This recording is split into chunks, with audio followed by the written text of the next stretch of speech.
natural. Unimed Estilo. Exclusividade para viver o melhor da vida. Unimed Odonto. Completa a sua saúde.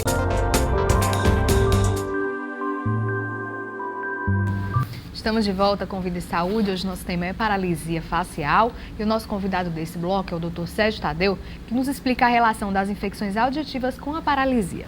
Tudo bom, Dr. Sérgio? Tudo bem, Maria. Dr. Sérgio, a gente explicou aqui no começo do programa, falou um pouco sobre diagnóstico e foi citada, a infecção auditiva como um dos causadores da paralisia. Eu queria que o senhor explicasse quais são as infecções que podem causar esse problema. Então, o nervo facial, ele realmente tem um trajeto, quando sai do crânio, por dentro do osso temporal. É exatamente aí que um processo infeccioso no ouvido pode causar esse problema. Então você pode ter infecções agudas do ouvido, que são infecções recentes, até infecções a longo prazo, ou seja, que já passam, assim, o indivíduo já tem o problema há muito tempo. Então se é infecção aguda, nós denominamos otite média aguda. Se é infecção mais crônica, seria uma otite média crônica. Então qual seria o grande problema? Então o nervo facial, por ele passar dentro do ouvido, ele pode ter algumas áreas que elas não são bem protegidas pelo canal ósseo. Então, o próprio processo infeccioso ele pode danificar as fibras nervosas e acabar culminando com a paralisia facial. E como é que o paciente pode perceber que ele está com esse problema e, mesmo na hora que está procurando diagnóstico, alertar para essa preocupação com o ouvido? Pronto. No caso das infecções agudas, geralmente assim, é difícil ele se prevenir, porque a paralisia facial pode ocorrer logo de imediato durante o curso infeccioso. É bem menos frequente e acontece às vezes mais em crianças do que em adultos. E já nos casos crônicos, é o indivíduo que sempre está com o ouvido escorrendo, aquele indivíduo que sabe que pode ter uma perfuração e sempre quando tem que gripa ou quando toma um banho de piscina, o ouvido passa a escorrer. Então esse indivíduo ele merece um tratamento imediato, exatamente para minimizar todos os riscos decorrentes da infecção, incluindo a paralisia facial. Então, assim, se ele sente o ouvido escorrendo e tem problema de perfuração, ele procura o otorrino, para evitar até a paralisia. Geralmente é o profissional realmente que trata realmente de modo mais adequado às infecções de ouvido, né? Qualquer médico, na verdade, pode dar um diagnóstico de infecção de ouvido. Agora, geralmente a otorrinolaringologia é a especialidade que acaba tratando com mais frequência. E se ele já teve esse processo e se instalou ali a paralisia no rosto dele, e se ele tratar a infecção, acaba a paralisia? Pronto. Diferentemente da paralisia de Bell, que é aquela paralisia que você não tem uma causa tão bem definida, que quase 90% dos casos o indivíduo volta a ter realmente toda a mobilidade facial, toda a função do nervo facial, a infecção ninguém sabe assim, o grau de dano que pode causar o nervo. Pode ser um dano definitivo, que mesmo com tratamento você não consiga recuperar, mas se for só uma inflamação leve inicial, às vezes com o tratamento você consegue recuperar bem. E como é que é esse tratamento, doutor? Se for infecção aguda, às vezes você tem que fazer um tratamento à base de antibióticos e algumas vezes um tratamento cirúrgico. Pode ser uma drenagem a nível de orelha média. Às vezes você tem que abrir realmente essa parte óssea chamada mastoide para tentar curar o processo infeccioso juntamente com o auxílio do tratamento com antibiótico. Já nos processos crônicos o tratamento sempre é cirúrgico. E essa cirurgia é dessa mesma forma que o senhor falou aí? As cirurgias de ouvido sim. Se for realmente um processo agudo, às vezes você pode colocar só um dreno na membrana timpânica.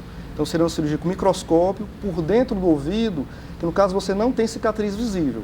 Já nos casos realmente de infecções mais crônicas, tipo uma otite média crônica que é chamada de colesteatoma, sempre você tem que fazer uma aberturazinha atrás da orelha, você tem que realmente abrir essa partezinha óssea para poder limpar todo o processo infeccioso e trazer realmente a cura da infecção e minimizar os danos causados ao nervo facial. Você falou aí que nesses casos mais graves, às vezes não consegue recuperar. Nem com um tratamento com um fisioterapeuta, nos músculos da face, não consegue reverter isso? Tudo vai decorrer exatamente assim, do grau do dano ao nervo. Se for um dano leve, sempre a fisioterapia é indicada, né? Agora, nos casos mais graves, a gente indica a fisioterapia para tentar minimizar o dano ao nervo, né? Mas você tem que ter outros cuidados, né? Desde um cuidado com os olhos, né? Lubrificar bem os olhos para evitar ulceração de córnea, cuidados realmente com a musculatura labial por conta da deglutição. E você pode tratar realmente de outras formas além da fisioterapia. Às vezes uma aplicação do botox, né? Outras vezes pesos a nível da pálpebra para tentar minimizar realmente o olho aberto, né? A ulceração de córnea. Então todos são alternativas para tentar realmente minimizar a paralisia facial. Tem algum cuidado que o adulto ou a criança possa ter para evitar esse tipo de infecção no ouvido? Com relação às otites, A otite em criança é muito comum, geralmente decorre de gripes, né? Então é sempre ter uma boa alimentação, aqueles cuidados básicos para não gripar. Mas realmente a prevenção mesmo é muito difícil. Já o adulto que tem infecção crônica ou a criança que tem infecção crônica, o ideal é sempre tratar. Então não tem como se prevenir? A prevenção, sim. A prevenção uma vez instalado o processo infeccioso, é tratar.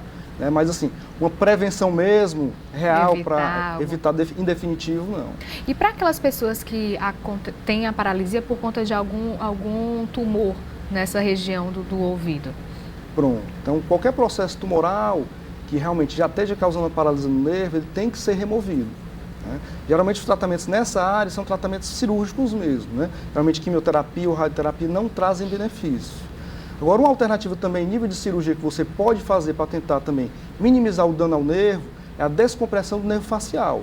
Então você tenta, o nervo facial, ele fica dentro do canal ósseo, então você tenta abrir esse canal para deixar o nervo realmente um pouco mais livre para o processo inflamatório não causar uma pressão no nervo e danificar mais ainda a função nervosa. Tem algum exame que a pessoa faça, não sei se no otorrino ou nesse primeiro contato com o neurologista ou o médico que ela primeiro procurou, nesse caso da paralisia, para identificar esse tipo de situação? Pronto, o nervo facial é um nervo longo, é um nervo que tem algumas funções, ele tem função motora e função sensitiva. Então o ideal é você tentar pelo menos localizar aonde foi danificado o nervo. Se ele foi danificado na porção mais alta, que aí vai causar comprometimento geral, desde o lacrimejamento, a gustação, né, que é a sensação do gosto e do paladar, até realmente a musculatura da mímica facial. Então você pode pedir alguns exames para tentar saber aonde o nervo foi paralisado. Então você faz um testezinho da lágrima, que é o teste de Schimmer.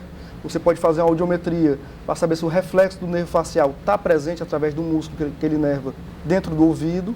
E todos aqueles testes você faz da face para saber o grau de comprometimento. Ok. A gente está terminando aqui o programa. Eu queria agradecer a presença do Dr. Sérgio. Tem alguma mensagem final para deixar para os pacientes que estão sofrendo desse problema com paralisia? Bom, então, uma vez identificada a paralisia facial, o ideal é realmente que você procure o mais rápido possível uma assistência médica para tentar identificar a causa da paralisia, que é o principal, né, e tentar minimizar ou recuperar 100% da função do nervo. Geralmente os pacientes procuram muito rápido porque realmente esteticamente ele é visível, né? Mas quanto mais precoce for realmente essa procura, maiores são as chances de sucesso para o paciente ficar com o mínimo de sequelas possível ou se recuperar totalmente. Ok, doutor Sérgio, muito obrigado pela sua participação aqui no nosso programa. O Vida e Saúde dessa semana fica por aqui. Eu agradeço a sua audiência e te convido para participar com a gente das nossas mídias sociais. Uma ótima semana para você e até a próxima. Tchau, tchau.